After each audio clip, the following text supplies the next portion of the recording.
Вы смотрите итоговый выпуск новостей о самых заметных событиях понедельника, 12 июля. Вы узнаете из материалов наших корреспондентов. В студии Сергей Михедов. Здравствуйте. Коротко о темах выпуска. Коэффициент распространения коронавируса в России вырос до 1,04. В Якутии более 180 тысяч человек прошли полный курс вакцинации.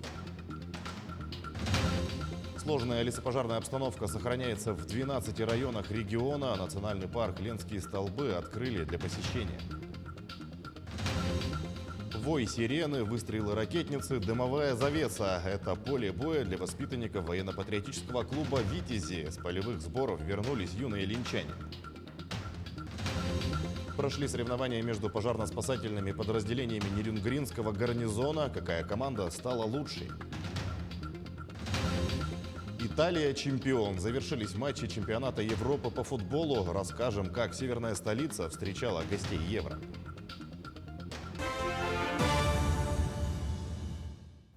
Коэффициент распространения коронавируса в России вырос до 1,04. В Москве показатель также увеличился и составил 0,94. Индикатор по-прежнему превышает единицу в 8 из 10 регионов с наибольшим количеством заболевших. Ниже он только в Москве и Подмосковье. Коэффициент распространения коронавируса показывает, сколько человек в среднем успевает заразить один инфицированный до своей изоляции. Согласно рекомендациям Роспотребнадзора, открывать границу для конкретного государства можно, если коэффициент там в течение недели не превышает единицу. Тем временем 97 человек заразились коронавирусом в Якутии за сутки, сообщает Оперштаб. Из них в Якутске 52. В Нерюнгринском районе 6, по 5 пациентов в Мирнинском и Вилюйском, по 3 в Ленском, Обгинском и Жиганском. Еще в 14 районах 1-2 заражения. Особая сложность с въездом вахтовых и сезонных рабочих в Якутию. Республиканским оперштабом поручено Министерству промышленности и геологии усилить контроль за въездом рабочей силы в строительную и добывающую отрасли. Сегодня решением оперативного штаба еще раз будет обращено внимание на усиление работы Министерства промышленности Республики по приезду непосредственно граждан, работающих как по линии непосредственно строительства наших объектов, так и на добычных предприятиях. Усиление контроля за прибытием вахтовых работников, и сезонных работников, которые работают на территории республики. Более 182 тысяч человек прошли полный курс вакцинации от COVID-19 в Якутии. Первый компонент получили 136 500 человек. Вакцинацию проводят в 45 медицинских организациях, развернуто 273 пункта, созданы 140 мобильных бригад и 20 мобильных пунктов. Для хранения вакцины в городских и районных медорганизациях подготовили 363 морозильных оборудования с температурным режимом не выше 18 градусов. Всего с начала пандемии в регион поступило более 270 тысяч доз вакцины. Акционерное общество «Водоканал» объявляет для горожан акцию «Сделай прививку, снимем пени полностью». Условия участия – предъявить сертификат о прививке против ковид в одном из отделений Сбербанка, свериться с суммой задолженности за услуги «Водоканала» и оплатить ее. Всем потребителям, выполнившим перечисленные условия, спишут пени полностью. Акция действует до 15 сентября этого года. По рекомендации правительства Республики Саха-Якутия акционерное общество «Водоканал» объявила акцию с 5 июля по 15 сентября при оплате услуг водоканала полностью снять пени нашим потребителям, которые находятся на прямом договоре, непосредственном способе управления и частному сектору. Акция проводится в целях стимулирования населения против коронавирусной инфекции. В Якутии работает руководитель Федерального агентства лесного хозяйства Иван Советников. Сегодня он ознакомился с лесопожарной ситуацией лично во время облета Намского улуса. На сегодняшний день там ведутся работы по тушению 2 пожаров. Один из них локализован. Тушением занимаются 144 человека из числа авиапожарных, лесной охраны, мобилизованных лиц. Привлечено 13 технических средств. После облетов глава Рослесхоза провел совещание КЧС в Якутске. Ознакомился с методами, которые мы применяем. Это в основном прокладка минерализованных полос, отжиг и окарулирование лесных пожаров. В целом остался удовлетворен. Сегодня будет совещание у главы республики Николая Василия Сергеевича, где будут приняты дополнительные меры по усилению сил и ресурсов Республики Саха-Якутия. Ну, ситуация под контролем, она остается напряженной, но все лесопожарные формирования России и республики работают в штатном режиме. Также сегодня руководитель федерального агентства встретился с главой региона, обсудили ситуацию с пожарами в целом. По итогам встречи решено перекинуть силы и средства из Намского района после тушения там очагов на другие точки, где тоже тушат лесные пожары. Сегодня Федеральное агентство лесного хозяйства уже направило более 700 человек в республику для оказания помощи. И в силу того, что такая накаленная обстановка, тоже приглашение всех приехать и на месте посмотреть, как проводится работа по организации тушения лесных пожаров. Сегодня на два пожара мы вылетели, посмотрели, с главой переговорили, обменялись мнениями, впечатлениями, как все проходит. Регион очень активно работает. Губернатор лично занимается темой лесных пожаров. Мы видим такую большую активную позицию. Единственное, хотел бы обратить внимание и зрителей, и, в принципе, обращаю внимание всех, ключевая наша задача всех вместе сделать так, чтобы каждый житель России, каждый россиянин понял, что открытый огонь в лесу недопустим. Нельзя не поджигать траву, не разводить костры не в стольких местах, не предотвратить другие действия, ведущему к лесным пожарам. Сложная лесопожарная обстановка сохраняется в Алданском, Верхневилюйском, Горном, Кобяйском, Мирнинском, Нерюнгринском, Алекминском, Аймиконском, Усть-Майском, Тампонском, Хангаласском и Сунтарском районах. Бушуют 263 очага на общей площади с момента обнаружения свыше 1 миллиона гектаров. На особом контроле находятся приближенные природные пожары у населенных пунктов Ильдикан, Балаганах, Ударник, Светлый и Сюндюкар. За сутки проведена работа по прокладке и расширению минерализированных полос вдоль населенных пунктов Дерют, Дикимдя и Кюрелях, тушение отдельных очагов по периметру пожаров. Авиацией МЧС России произведено 85 сбросов и слито 205 тонн воды в Мирнинском районе. Следует отметить, что за сутки количество пожаров уменьшилось на 3 очага. Площадь природных пожаров увеличилась более чем на 40 тысяч гектар за счет прироста площадей на действующих пожарах, прохождения грозовых фронтов, а также в связи с сохранением 4-5 классов пожарной опасности на территории 12 районов. Сегодня аэромобильные группировки продолжат свою работу на территории Горного и Аймиконского районов. Авиация ведомства работает на территории Хангаласского и Мирнинского районов. В связи со стабильной пожароопасной обстановкой Национальный парк Ленские столбы открыли для посещения. Соответствующий приказ опубликовали на странице парка в Инстаграм. Возобновлен прием заявок на бронирование билетов и гостевых домов. При этом все еще находятся под запретом сплавы и выезды по реке Ботума. Также отмечается, что на территории Хангаласского района установился 2-й класс пожарной опасности. Информацию о пищевом отравлении работников золотодобывающего предприятия проверяют в Алданском районе. Уточняется количество человек с признаками отравления.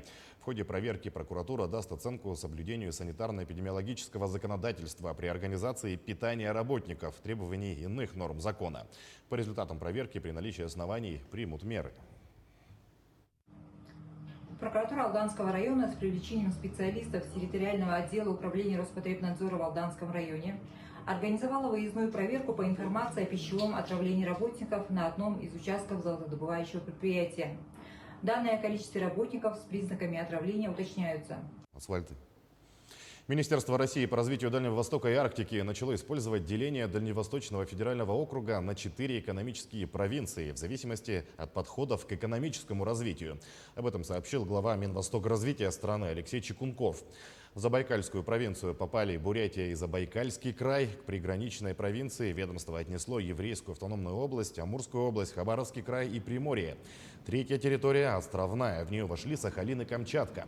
К северной провинции отнесли Якутию, Магаданскую область и Чукотку. В этих регионах с вечной мерзлотой, экстремальными погодными условиями, низкой плотностью населения и проблемой северного завоза будут применяться геопривязанные решения с учетом северной, арктической и заполярной специфики, подчеркнул Чекунков. Порядка 21 километра автодороги УМНАС заасфальтируют в Якутии в этом году в рамках нацпроекта «Безопасные дороги». Вопрос сохранности дороги, на которой наблюдается интенсивное движение большегрузов, решат в сентябре с запуском автоматического пункта весового и габаритного контроля.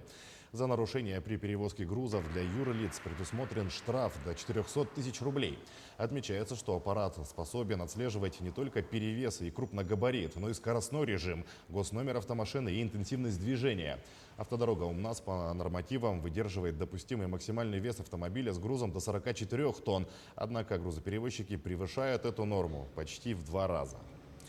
Также новый асфальт уложат на 2 улицах Нерюнгри до 15 августа. Ремонт дорог проведут на улицах Чурапчинская и Амосова.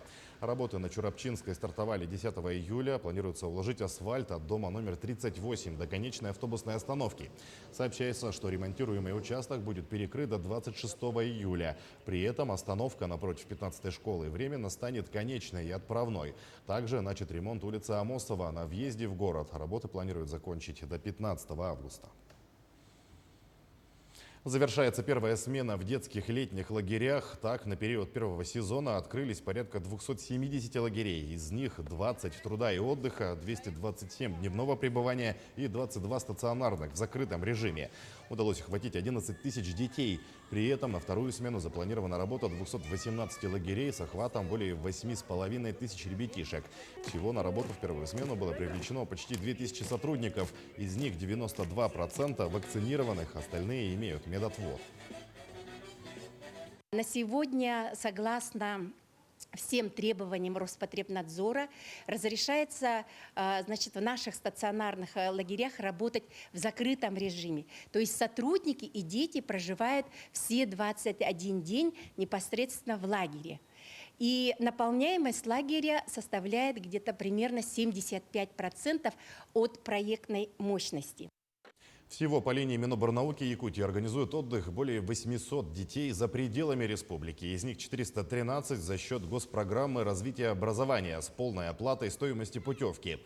Кроме того, формируются группы детей для направления их на отдых по разным направлениям в Сочи, Анапу и Приморский край. Для обеспечения безопасности Минтрансом отработана схема организации зеленых коридоров. Значит, на бесплатные путевки каждый родитель может записаться на образовательном портале «Е-услуги образования» через личный кабинет государственной госуслуги. Каждый, да, подает заявление и может записаться на все 3 смены в любой лагерь именно на совершенно бесплатной основе. У нас еще есть места на 2-ю, 3-ю смену стационарных оздоровительных лагерей. Вой сирены, выстрелы ракетницы, дымовые завесы – это имитированное поле боя для воспитанников военно-патриотического клуба «Витязи». С полевых сборов вернулись юные линчане. Каждый год они отправляются в поход для проведения зачетных мероприятий по военной подготовке. Подробности у Анны Кожевниковой. Рота, подъем! Та-да-да-да-да-да! Пулеметная очередь, гул бомбардировщика, сирена, боевая ночная тревога. У воспитанников патриотического клуба «Витязи» проходила максимально приближенно к реальности. 7-й год сезон занятий у молодых бойцов заканчивается полевыми сборами, где каждый имеет возможность показать приобретенные навыки. Ну, у нас и было 2 группы. У нас старшая группа побежала на марш-бросок, а младшую группу мы проводили там по подготовке, по медицинской. Они там перевязывали руки, накладывали шины, выносили. Рукопашный бой у ребят был, они практически все прошли через это мероприятие. Вот. Бой проходил, как положено, в шлемах защитных, там, перчатки и так далее. Участникам от 8 до 18 лет. Для кого-то это первые сборы, а кто-то уже покидает ставший родным коллектив и уходит в армию. Такая школа жизни очень кстати. Ночная тревога, ее, в принципе, все ждали, но не все понимали, когда она будет. То ли будет на последний день или перед последним днем. Ну, в общем, она была перед последним днем. И все сначала не ожидали, сначала никто ничего не понял. Все выбежали, мы построились и начали проходить полосу препятствий. Это испытания вели недавно. Кроме боевых, воспитанники клуба приобретают много полезных навыков, даже бытовых. Даже бывают элементарные навыки развиваются, например, как чистить картошку. Грубо говоря, казалось бы, там смешно, там, да, кто сейчас, вот, но некоторые дети действительно на самом деле не умеют даже чистить картошку. Некоторые чистят картошку как карандаш, знаете, карандаш стругает, вот так же картошку чистят. То есть самые элементарные даже навыки, там, не знаю, посуду помыть, я не знаю, не знаю, порыбачить. Некоторые даже, может быть, никогда и не рыбачили. Там. Новобранцы не отставали от своих старших товарищей. Им эти сборы, конечно, надолго запомнятся. Хочу поскорее уже следующий поход. Вот этот мне поход надолго, мне кажется, запомнится. Даже уезжать не хотелось. Я ходил на выступления и решил тоже заниматься. Тяжело? Ну, как говорится, тяжело в учении, легко в бою. Марш-бросок продлился 4 часа. Это одно из сложнейших испытаний. Здесь юные бойцы выложились по полной. В ближайших планах у «Витязей» очередной поход. Ведь именно лето дает возможность в естественной среде обучаться военному искусству. Анна Кожевникова, Виталий Андреев, Ленск. Начало июля – это окончание первого этапа боевой подготовки личного состава в Нерюнгринском пожарно-спасательном гарнизоне. Закрепляются теоретические и отрабатываются практические навыки пожарных. Для определения качества боевой подготовки организованы состязания между пожарно-спасательными подразделениями. Подробнее в сюжете Екатерины Павловой. Внимание! Марш! 9 этапов состязаний. Подача лафетного ствола с попаданием в мишень, боевое развертывание с прокладкой рукавных линий, создание звеньев газодымозащитной службы, спасание пострадавшего с учебной башни, тушение горящей противни с помощью пены средней кратности. Водительский состав отрабатывает навыки маневрирования на пожарном автомобиле. Обобщим, оценим и введем в критерии общие оценки по итогам 2021 года, где будет определено лучшее подразделение Нерюнгринского пожарно-спасательного гарнизона по итогам 2021 года. Участники – 7 команд. Это все пожарно-спасательные части и подразделения района. В каждой команде по 5 человек. Георгий Кузин выбрал пожарное дело чуть больше года назад. И уже за это время убедился, что главное здесь – командная работа, где нет места грубым ошибкам. Друг другу доверяем, мы как семья одна большая, по-другому никак. Только доверие, только уверенность в своем близком. Каждый год пожарные состязания собирают много зрителей. И это неудивительно с такими зрелищными этапами. Жены с детьми приходят поболеть за своих героев. Гордился папой. Хотел я стать тоже пожарным. В итоге наиболее успешно справилась с поставленной задачей команда первой пожарно-спасательной части по охране города Нерюнгри с результатом 12 минут 7 секунд 76 сотых. Екатерина Павлова, Захар Головин, Нерюнгри. Чурапчинский институт физкультуры и спорта начал готовить тренеров и преподавателей по масс-рестлингу для российских регионов. Первыми выпускниками стали жители Москвы. Обучение проводится в рамках федерального проекта «Спорт. Норма жизни». Цель курсов – получить квалифицированных специалистов, что, несомненно, даст толчок для развития масс-рестлинга в регионах. Как проходила учеба у столичных студентов и что входило в их образовательную программу, знает моя коллега Исана Бурнашова. Обучение у нас проходило в дистанционном формате. Первый этап обучения проходил в феврале, с 1 по 13 февраля. Затем мы проходили практику. Затем обучение продлилось в апреле. И в мае, в июне мы писали выпускную квалификационную работу. Базовые основы масс-рестлинга, теория физической подготовки, методика перетягивания палки и многие другие дисциплины. Всего за 5 месяцев Дарья прошла полный курс переподготовки и пришла к своей мечте. Получила диплом тренера по масс-рестлингу. В этом виде спорта Дарья менее 4 лет, но за плечами уже громкие победы. 3-е место на чемпионате России 2019 года. Серебро 2-го этапа Кубка мира в Польше. Девушка даже выполнила норматив мастера спорта по масс-рестлингу. Теперь с дипломом гособразца девушка планирует заняться уже тренерской деятельностью. ВКР у меня был на тему обучения приему стойка на этапе начальной подготовки. То есть для спортсменов, которые только-только начали заниматься масс-рестлингом. Хочу немножко еще структурировать и углубить свои знания по физиологии, по анатомии, по биомеханике. И затем в дальнейшем, конечно, скорее всего, перейду в эту деятельность. Трехэтапное обучение через Moodle и Zoom. Программа, рассчитанная на 756 часов. Вместе с Дарьей среди первых выпускников и Аял Решетников. Экзамены сдал на отлично. По его мнению, дистант открывает новые горизонты не только для масс-рестлеров, но и для всего вида спорта. По масс-рестлингу преподаю только в Якутии, СВФУ и Чевкис, да. А вот этот новый формат, он дает возможность из любых регионов России обучаться дистанционно. И это, думаю, даст очень хороший результат для развития данного вида спорта. Всего же обучение прошли 40 слушателей из 24 регионов России. Некоторым еще предстоит защитить свои выпускные квалификационные работы. Программа переподготовки проходит в рамках федерального проекта «Спорт. Норма жизни». Организаторы уверяют, что первым потоком выпускников курсы не ограничатся и продолжат свою работу. Я считаю, что 40 человек – это цифра очень маленькая, потому что мы уже сейчас разрабатываем проект дальнейшего обучения. Количество возрастет, потому что у нас страна очень большая, регионов очень много. Айсена Бурнашова, Джур Березкин, Виктор Олесов. Москва. Итальянские болельщики бурно отметили победу национальной сборной в чемпионате Европы по футболу. Тысячи фанатов собрались на площади Пьяцца Венеция в центре Рима. Ночные гуляния с песнями, танцами и фейерверками продолжились в столице Италии несколько часов. Сотни огней фейерверков устремились в ночное небо и над Неаполем. Итальянская сборная одержала победу накануне на стадионе Уэмбли в результате серии после матчевых пенальти. Основное дополнительное время матча закончилось со счетом 1-1. Сборная Италии стала двукратным чемпионом Европы по футболу. Первая победа национальной команды состоялась в 1968 году. Традиционный праздник спорта из-за пандемии перенесли с прошлого года на этот, но цифры в названии решили не менять. Матчи принимали 11 городов в разных странах. В России игры своими глазами на стадионе «Газпром-Арена» можно было посмотреть в Санкт-Петербурге. Как северная столица встречала гостей, узнаем у Максима Кардозу. Вот так преображались 3 фан-зоны Петербурга во время знаковых встреч. Про социальную дистанцию, конечно, тут трудно говорить, но болельщики действительно в масках. У них проверяли температуру, а на территории установлены санитайзеры.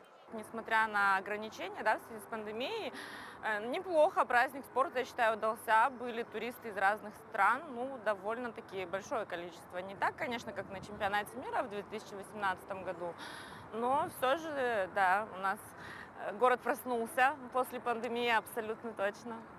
В Санкт-Петербурге состоялось 7 игр. По данным организаторов, в северную столицу приехали 22 тысячи иностранных болельщиков. И все они создали непередаваемую атмосферу. Вот так шведы развлекались перед матчем.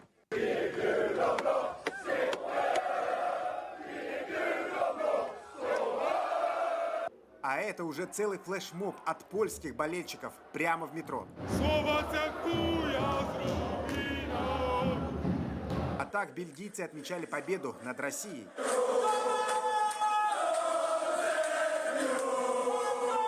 Помогали болельщикам волонтеры. Тысячи добровольцев со всей страны приехали в Петербург, чтобы стать частью Евро-2020. Среди них оказалась и якутянка Лейла Алексеева. Еще год назад она оставила заявку в оргкомитете, прошла конкурс обучения и стала координатором группы волонтеров. Я не ожидала, на самом деле, что будет настолько весело. Вообще я далека от футбола, но вот эта футбольная атмосфера во время матчей, вот эта сплоченность во время матчей с Россией, вот это единство, которое создавалось на наших зонах, очень приятно удивляет. Волонтеры должны знать ответы на все вопросы и всегда протягивать руку помощи, даже в самых необычных ситуациях. Один гость футбольной деревни хочет сделать предложение своей девушке после матча. И в итоге нужно было договариваться с режиссером, как-то устраивать, чтобы он сделал это предложение. Это самое, что, наверное, больше всего запомнилось. Вот, очень мило было. Праздник футбола подошел к концу, но этот необычный чемпионат Европы Санкт-Петербург будет вспоминать еще долго. Максим Кардозу, Джур Березкин, Санкт-Петербург. Таким наши корреспонденты увидели уходящий день. Не забывайте о безопасности, носите маску, соблюдайте безопасную дистанцию. А еще лучше – получите вакцину. Всего доброго и до свидания.